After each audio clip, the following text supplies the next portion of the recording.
ಕೆಲವರು ತಮ್ಮ ಅಸ್ತಿತ್ವ ಉಳಿಸಿಕೊಳ್ಳಲು ಟೀಕೆ ಟಿಪ್ಪಣಿ ಮಾಡುತ್ತಾರೆ. ಕಾಯಕವೇ ಕೈಲಾಸ ಎಂದು ಕೆಲಸ ಮಾಡುವ ಮೂಲಕ ಅವರಿಗೆ ಉತ್ತರ ಕೊಡುತ್ತೇನೆ ಎಂದು ಶಾಸಕ ಎಚ್.ಕೆ. ಸುರೇಶ್ ಹೇಳಿದ್ದಾರೆ.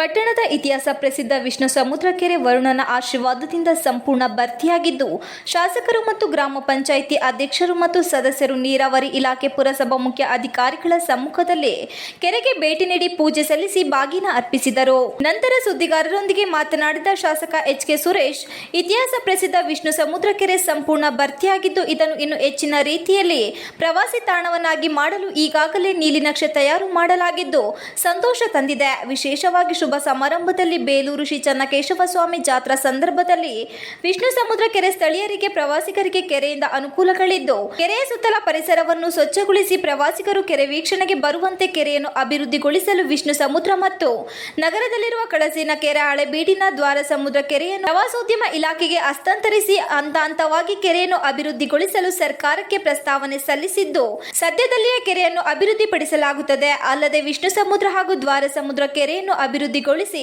ಬೋಟಿಂಗ್ ವ್ಯವಸ್ಥೆಯನ್ನು ಮಾಡುವ ಮೂಲಕ ಇನ್ನು ಹೆಚ್ಚಿನ ರೀತಿಯಲ್ಲಿ ಅಭಿವೃದ್ಧಿಪಡಿಸಲಾಗುತ್ತದೆ. ಕಳೆದ ಬಾರಿ ಸಾಮಾನ್ಯ ಕಾರ್ಯಕರ್ತನಾಗಿ ಬಾಗಿನ ಅರ್ಪಿಸಲಾಗಿತ್ತು. ಈ ಬಾರಿ ಕ್ಷೇತ್ರದ ಜನರ ಆಶೀರ್ವಾದದಿಂದ ಕ್ಷೇತ್ರದ ಸೇವಕನಾಗಿ ಶಾಸಕರಾಗಿ ಕೆರೆಗೆ ಬಾಗಿನ ಅರ್ಪಿಸುವ ಸೌಭಾಗ್ಯ ದೊರಕಿದೆ. ಇನ್ನು ರಾಜ್ಯದಲ್ಲಿಯೇ ದೇವಸ್ಥಾನ ಅಭಿವೃದ್ಧಿ ನಿಗಮ ಮಂಡಳಿ ಇರುವುದು ಕೇವಲ ಹಂಪೆ ದೇವಾಲಯ ಅಭಿವೃದ್ಧಿ ನಿಗಮ ಮಂಡಳಿ ಮಾತ್ರ ಇದ್ದು, ಸದನದಲ್ಲಿ ಚರ್ಚಿಸಿ ಬೇಲೂರು ಹಳೆಬೀಡು ದೇವಾಲಯ ಅಭಿವೃದ್ಧಿ ನಿಗಮ ಮಂಡಳಿ ಸ್ಥಾಪಿಸಿಕೊಡಬೇಕೆಂದು ಸರ್ಕಾರಕ್ಕೆ ಮನವಿ ಸಲ್ಲಿಸಲಾಗಿದೆ ಎಂದು ಹೇಳಿದರು. ಕೆಲವರಿಗೆ ಮಾಹಿತಿಯ ಕೊರತೆಯಿಂದ ಇಲ್ಲಸಲ್ಲದ ಟೀಕೆ ಟಿಪ್ಪಣಿ ಆರೋಪಗಳನ್ನು ಮಾಡುತ್ತಿದ್ದು, ಬಸವಣ್ಣನವರ ವಚನದಂತೆ ಕಾಯಕವೇ ಕೈಲಾಸ, ಮೌನಂ ಸಮ್ಮತಿ ಲಕ್ಷಣವೆಂದು ನನ್ನನ್ನು ಕೆಲಸ ಮಾಡಲು ಸೇವಕನಾಗಿ ಕ್ಷೇತ್ರದ ಜನ ಆಯ್ಕೆ ಮಾಡಿದ್ದು, ನಾನು ಹೆಚ್ಚು ಮಾತನಾಡುವುದಿಲ್ಲ. ಟೀಕೆ ಮಾಡುವವರಿಗೆ ಕೆಲಸದ ಮೂಲಕ ಉತ್ತರ ಕೊಡುತ್ತೇನೆ ಎಂದು ಶಾಸಕ ಎಚ್.ಕೆ. ಸುರೇಶ್ ಹೇಳಿದರು. ಇದೇ ಸಂದರ್ಭದಲ್ಲಿ ಸನ್ಯಾಸಿಹಳ್ಳಿ ಗ್ರಾಮ ಪಂಚಾಯಿತಿ ಅಧ್ಯಕ್ಷ ವೆಂಕಟೇಶ್, ಪಿಡಿಒ ಸರಸ್ವತಿ, ಪುರಸಭಾ ಮುಖ್ಯ ಅಧಿಕಾರಿ ಸುಜಯ್, ಆರೋಗ್ಯಾಧಿಕಾರಿ ಲೋಹಿತ್, ಮುಖಂಡರಾದ ಎಚ್.ಎಂ. ದಯಾನಂದ್, ವಿನಯ್, ಕಸಬಾ ಕಾರ್ಯದರ್ಶಿ ಬಿಬಿ ಶಿವರಾಜ್, ಸಣ್ಣ ನೀರಾವರಿ ಇಲಾಖೆಯ ಎಇಇ ಸುಂದರ್ ರಾಜ್, ಬಿಜೆಪಿ ನಗರ ಅಧ್ಯಕ್ಷ ವಿನಯ್ ಸೇರಿದಂತೆ ಗ್ರಾಮಸ್ಥರು ಹಾಜರಿದ್ದರು. TV 46 Malenadu news, Belur. ಕೈ ಜೋಡಿಸ್ತೀವಿ ಅಂತಕ್ಕಂಥದ್ದನ್ನು ಕೊಟ್ಟಿದ್ದಾರೆ. ಅದರ ಜೊತೆಯಲ್ಲಿ ತಮಗೆಲ್ಲ ಗೊತ್ತಿರಲಿ, ವಿಶೇಷವಾದ ಇದೊಂದು ಸುದ್ದಿ.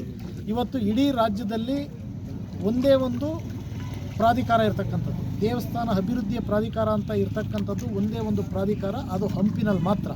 ಆ ಹಂಪಿ ಪ್ರಾಧಿಕಾರವನ್ನು ಬೇಲೂರಿನ ಹಳೆಬೀಡು ಬೇಲೂರಿನ ದೇವಸ್ಥಾನಕ್ಕೆ ಪ್ರಾಧಿಕಾರವನ್ನು ಮಾಡಬೇಕು ಅಂತಕ್ಕಂಥದ್ದನ್ನು ಈಗಾಗಲೇ ನಾನು ಮುಖ್ಯಮಂತ್ರಿಗಳ ಹತ್ರ, ಪ್ರವಾಸೋದ್ಯಮ ಸಚಿವರ ಹತ್ರ ಮತ್ತು ನಗರಾಭಿವೃದ್ಧಿ ಸಚಿವರ ಹತ್ರ ಚರ್ಚೆಯನ್ನು ಮಾಡಿದ್ದೀವಿ. ಶೀಘ್ರವಾಗಿ ಅದನ್ನು ಕೈಗೊಳ್ತೀವಿ ಅಂತಕ್ಕಂಥದ್ದು ಆಗ್ತಾಯಿದೆ. ಮುಂದಿನ ದಿವಸಗಳಲ್ಲಿ ಬೇಲೂರಿನ ಅಭಿವೃದ್ಧಿ ಪಡಿಸ್ತಕ್ಕಂಥದ್ದು ನಮ್ಮ ಕಾಯಕಲ್ಪ.